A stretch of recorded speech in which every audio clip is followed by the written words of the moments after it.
Isa Abdul Faraj's family has lived in Kenya for generations, well over 100 years. His grandfather came from the Nubian mountains in Sudan with the British Army before World War I. Isa is Nubian, and for years, like so many other Nubians, he's been stateless. It is, in simple terms, it is the worst possible thing that can happen to a human being, to be stateless. It means you are an nonentity, you don't exist, you're not provided for, you count for nothing. First World War helmet. It's a collector's item. And at that time, the entire army was Nubian. All right? When Kenya army. The entire Kenya army was Nubian. The Nubians' arrival, says Isa, had a significant impact on the region. They established camps which were trading and later urban centers. Kibera, on the outskirts of the Kenyan capital, was one of the first. Nubians were allotted plots of land. Houses were built. The community grew. And with time, their ties to Sudan faded. Kibera was home. But after independence, a problem arose.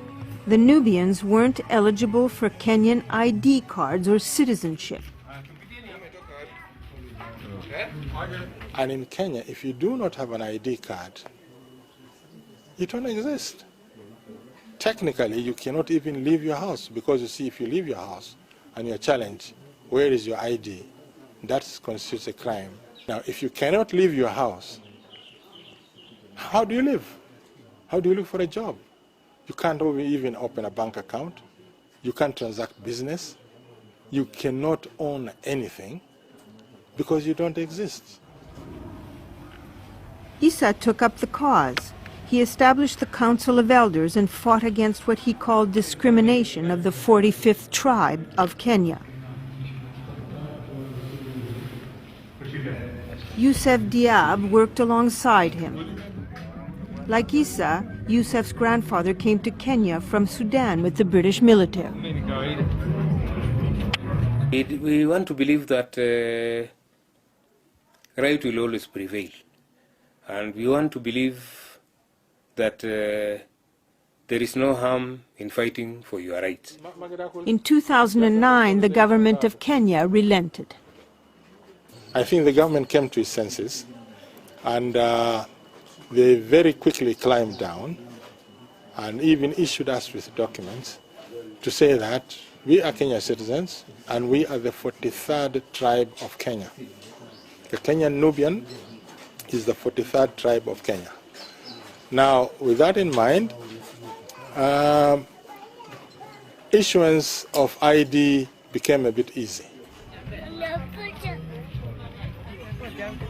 Isa and Yusuf now have Kenyan ID cards. Getting a card, though, is not always easy. Still, their right to one is no longer in question. And the consequence of that has got a cascading effect, like I said, to your children, your children's children. So it was not just a matter of wins, it's life and death. So the recognition of the Nubians in Kenya has been a breakthrough. The uphill battle now is to get land rights, including in Kibera. The Nubians here have no official land title, which means that development of any kind is difficult, if not impossible. That is their next battle, one they are ready to take on.